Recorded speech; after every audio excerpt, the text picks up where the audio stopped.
इस कहानी की शुरुआत में हमें पीटर कोस्लो को दिखाया जाता है। कई साल पहले पीटर कोस्लो को इस शर्त पर जेल से समय से पहले रिहा कर दिया गया था कि वो FBI के न्यूयॉर्क सिटी फील्ड ऑफिस के लिए एक अंडरकवर मुखबिर के रूप में काम करेगा। पीटर अपनी जीन्स में नारे की जगह एक सीक्रेट माइक फिट कर रहा था। उसने बड़ी मेहनत से 3 साल लगाकर एक पॉलिश गैंग में अपनी जगह बनाई और अब उसी गैंग के लीडर क्लीमेक को वो FBI के हाथों पकड़वाने वाला था, जिसके लिए उसने अपनी वाइफ सोफिया और अपनी बेटी को एक सेफ जगह पर शिफ्ट कर दिया। वहां से निकलकर वो FBI हैंडलर एरिका के पास आया, जिसने उसे एक फोन देते हुए बताया कि अगर तुम्हें अपनी जान का खतरा लगे तो तुम्हारा सिगरेट पीना हमारे लिए एक कोड होगा। पीटर ने भी उस फोन को अपने अंडरवियर में छुपा लिया। इन सारे निर्देशों के बाद अगली सुबह पीटर क्लीमेक के भतीजे स्टीव के साथ एक आदमी से ड्रग्स लेने पहुंचा। ड्रग्स लेने के बाद स्टीव ने पीटर से कहा कि आज मैं क्लीमेक को ड्रग्स नहीं बल्कि सीधा कैश दूंगा। इसका मतलब कि स्टीव आज उन ड्रग्स को क्लब में ही बेच देगा। ये सारी बातें उनका पीछा करती हुई एरिका भी सुन रही थी। स्टीव के साथ पीटर भी क्लब के अंदर ड्रग्स की डील करने पहुंचा। जहां ये गोल सा दिखने वाला आदमी आया तो था ड्रग्स की डील करने, लेकिन बाद में बोला कि अभी मेरे पास सिर्फ 2 किलो ड्रग्स खरीदने के पैसे हैं, इसलिए अगर तुम मुझे थोड़ा टाइम दो तो मैं तुम्हारे सारे ड्रग्स के पैकेट्स खरीद लूंगा। ये सुनकर स्टीव का माथा दिल्ली के तापमान से भी ज्यादा गर्म हो गया और वो गुस्से में उठकर वहां से चला गया। उसके जाने के बाद पीटर उस बायर से ड्रग्स के बारे में पूछताछ करने लगा। उसकी बातचीत से पीटर को समझने में देर नहीं लगी कि ये गोल मटोल शख्स कोई बायर नहीं बल्कि एक पुलिस ऑफिसर है। पीट उसे बोला कि मुझे पता है कि तुम एक पुलिस ऑफिसर हो, इसलिए अगर अपनी जान बचानी है तो यहाँ से निकल जाओ। लेकिन उस ऑफिसर ने पीटर की बात नहीं मानी। बात ना मानने पर पीटर उसे धक्का मार के वहाँ से निकालने लगा, पर इतने में ही उस ऑफिसर ने अपनी गन और SPD इमरजेंसी का बैच निकाल लिया। इससे ज्यादा वो कुछ कर पाता कि तभी पीछे से इस टीम ने उस SPD ऑफिसर को इमरजेंसी में भेज दिया। ये देखकर पीटर उन पर चिल्लाने लगा, क्योंकि ये गेम अब उसके और FBI के हाथों से निकल रहा था। इसलिए उसने बाहर आकर एक सिगरेट जलाई, जो कि FBI टीम्स को बुलाने का सिग्नल था। लेकिन एक पुलिस ऑफिसर के मरने के बाद एरिका खुद अपनी टीम को लेके वहां से भाग गई। लेकिन पीटर को स्टीव के साथ ही वहां रुकना पड़ा। क्लीमेक को भी इस घटना के बारे में पता चल चुका था, जिसके बाद उसने पीटर को कहा कि मैंने सुना है उस ऑफिसर ने तुम्हारे सर पर गन तान दी थी। पीटर ने हाँ कर दी। तब क्लीमेक बोला कि फिर इस हिसाब से तो स्टीव ने तुम्हारी जान बचाई है, तो क्या तुम्हें अपना ये कर्ज नहीं उतारना चाहिए? उसने पीटर से कहा कि SPD ऑफिसर्स हमारा पीछा कभी नहीं छोड़ेंगे, इसलिए तुम खुद उस ऑफिसर के मर्डर के जुर्म में 5 साल के लिए जेल चले जाओ। वहाँ तुम आराम से हमारी पॉलिश गैंग के साथ मिलकर ड्रग्स का बिजनेस संभाल लेना। पीटर जेल जाने से मना करने वाला था, लेकिन तभी क्लीमेक बोला कि कोई भी फैसला करने से पहले अपनी वाइफ और बेटी के बारे में जरूर सोच लेना।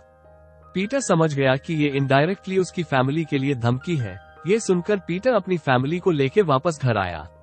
घर आकर उसने एरिका को फोन करके बोला कि गद्दारी कर बे। तब एरिका ने उसे बताया कि पुलिस ऑफिसर के मर्डर के बाद अगर FBI बीच में आ जाती तो पीट की 3 साल की अंडरकवर मेहनत खराब हो जाती और क्लीमेक द जनरल को पता चल जाता कि तुम उनके गैंग में नहीं बल्कि एक अंडरकवर एजेंट हो।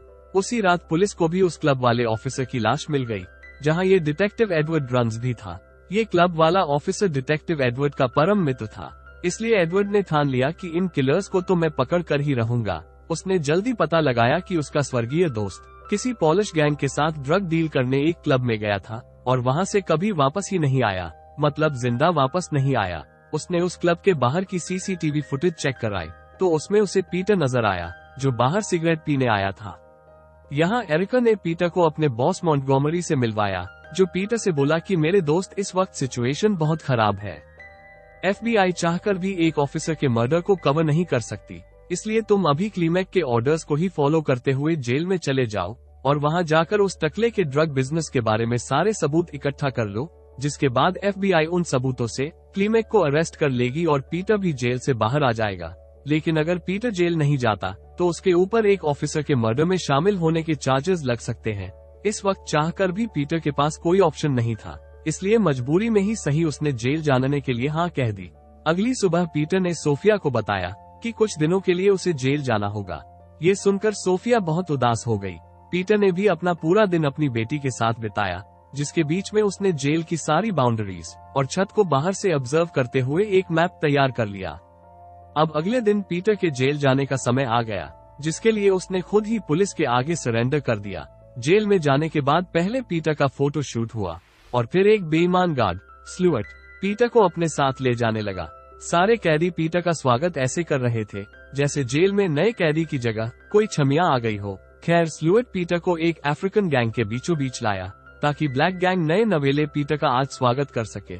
लेकिन तभी वहां क्लीमेक के पुराने पॉलिश्ड कैदी पीटर से मिलने पहुंचे।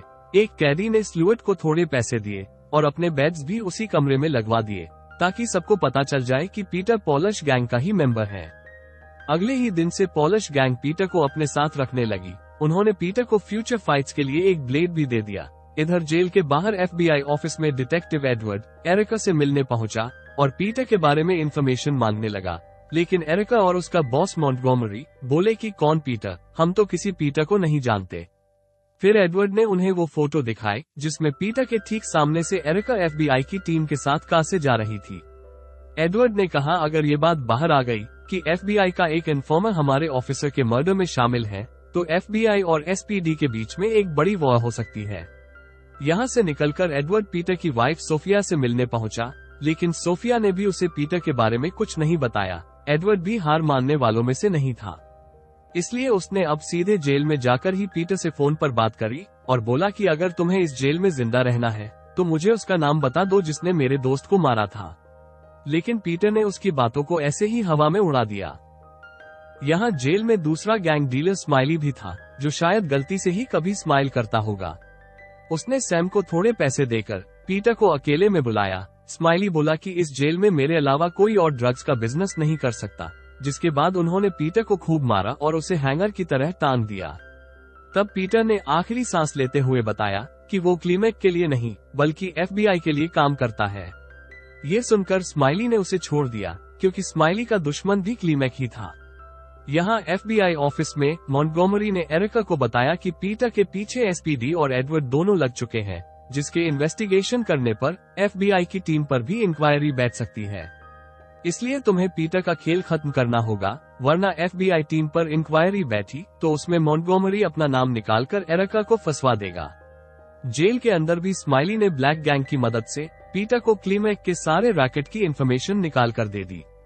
पीटर ने भी सारे सबूत मिलते ही एरिका को फोन किया, लेकिन एरिका ने उसे कोई भी जवाब नहीं दिया। उल्टा क्लीमेक के लॉयर के पास जाकर उसने पीटर की सारी सच्चाई बता दी और ये खबर जेल के अंदर पॉलिश गैंग को भी लग चुकी थी। तभी जेल में एक ब्लैक मेंबर ने पीटर को बताया कि भाई अपनी जान बचाओ, क्योंकि तुम एक्सपोज हो चुके हो। ये सुनकर पीटर लड़ाई के लिए तैयार होने लगा, लेकिन उसका ब्लेड उसके बिस्तर से गायब था। तभी पीछे से एक पॉलिश गैंग मेंबर ने उस पर अटैक कर दिया, पर जल्दी ही उसने उस अटैकर को वहीं मार गिराया। साथ ही उसकी लाश को जानबूझकर कैमरा के सामने लाया ताकि जेल के बाकी गार्ड्स अलर्ट हो जाएं। ये देखकर गार्ड्स भी अंदर पहुंचे। तभी पीटर ने उस बेईमान स्लुअट को पकड़ लिया और एक ब्लेड के दम पर उसे हॉस्टेज बनाते हुए जेल की छत पर बने टावर में ले आया। टावर में आते ही उसने सारी जगह को ध्यान से देखा और अपने बनाए हुए मैप को याद करते हुए उसने वो जगह मार्क की जहां पर स्नाइपर्स का निशाना नहीं लग सकता। बाहर स्टीव अपने एक आदमी के साथ सोफिया और उसकी बच्ची को मारने आया, लेकिन डिटेक्टिव एडवर्ड ने सही टाइम पर पहुंचकर उन गुंडों की SPD इमरजेंसी कर दी। यहाँ जेल के बाहर FBI के स्नाइपर्स और मॉन्टगोमरी भी पहुंच चुका था। मॉन्टगोमरी ने स्नाइपर्स को ऑर्डर दिए कि पीटर को देखते ही शूट कर देना। पीटर ने गार्ड के फोन से अपने घर पर कॉल की, लेकिन वो कुछ ज्यादा बात करता कि इतने में FBI ने जैमर लगाकर सारे कम्युनिकेशन सर्वर बंद कर दिए। इसके बाद पीटर ने गार्ड को उठाकर स्नाइपर को अपना एक लुक दिया, जिसके बाद उसने गार्ड के साथ ही अपने कपड़े चेंज कर लिए। अब उसने गार्ड को उठाया और अपनी बैक पर लेके खिड़की की तरफ जाने लगा, लेकिन तभी वो गार्ड कोमा से बाहर आकर पीटर से लड़ने लगा। लड़ते लड़ते पीटर स्नाइपर की रेंज में आ चुका था, लेकिन उसके दिमाग लगाने की वजह से स्नाइपर की चलाई हुई गोली पीटर को नहीं बल्कि गार्ड को लग गई। फायरिंग होते ही वहां रखे हुए टैंक्स भी ब्लास्ट हो गए, लेकिन पीटर ने कवर लेकर खुद को बचा लिया। एरिका जब तक जेल के बाहर आई तब तक जेल की छत पूरी जल चुकी थी। मॉन्टगोमरी भी अपना काम करके वहां से निकल गया, लेकिन जब घायल हुए शख्स को गार्ड एम्बुलेंस में ले जा रहे थे तब एरिका उसका हाथ देखकर पहचान गई कि ये गार्ड के कपड़ों में पीटर है, इसलिए वो अपना ID कार्ड दिखाकर एम्बुलेंस में ही बैठ गई। एम्बुलेंस में एरिका को पीटर पर तरस आया, इसलिए पीटर की मदद करते हुए उसने अपनी गन उसे दे दी, जिसके बाद पीटर ने सबको गन पॉइंट पर लिया और एरिका से उसका फोन साथ ही एक सेफ हाउस का एड्रेस लेकर वहां से भाग निकला। कहानी कुछ हफ्ते आगे आई, जहां एरिका अपने बॉस मॉन्टगोमरी से मिलने पहुंची। उसने मॉन्टगोमरी को बताया कि मैंने पीटर की लोकेशन को ट्रैक कर लिया है। ये सुनकर मॉन्टगोमरी बोला कि अच्छा, तो जल्दी से उसे खत्म करवाओ ताकि एफबीआई पर कोई सवाल ना उठा पाए और तुम पर भी मैं कोई इंक्वायरी ना बैठाऊं। पर एरिका ये सारी बातें रिकॉर्ड कर रही थी, जिसे सुनकर वहां एडवर्ड और एसपीडी ऑफिसर्स ने मॉन्टगोमरी को अनसेंस्ड किलिंग के लिए अरेस्ट कर लिया। यहाँ फाइनली पीटर एक पब्लिक पार्क में अपनी फैमिली से मिलने पहुंचा, पर एरिका ने इशारों से बताया कि पार्क में कई अंडरकवर एजेंट पहले से बैठे हैं। तभी वहां एडवर्ड पहुंचा, जिसने पीटर को एरिका का दिया हुआ एक फेक पासपोर्ट और प्लेन की टिकट देते हुए कहा कि जब सब नॉर्मल हो जाएगा तो तुम्हारी फैमिली तुमसे मिलने आ जाएगी। ये सुनकर पीटर ने एडवर्ड को थैंक्स कहा और सोफिया को कुछ सेकंड देखने के बाद पीटर अपनी पीठ दिखाकर वहां से चला गया। लेकिन दोस्तों, आप इस चैनल को पीठ दिखाकर मत जाना। वीडियो कैसी लगी आपको लाइक कमेंट करके जरूर बताना। अगर आप चैनल पर नए हो तो सब्सक्राइब जरूर करना। मिलेंगे अगली वीडियो में, तब तक के लिए नमस्कार।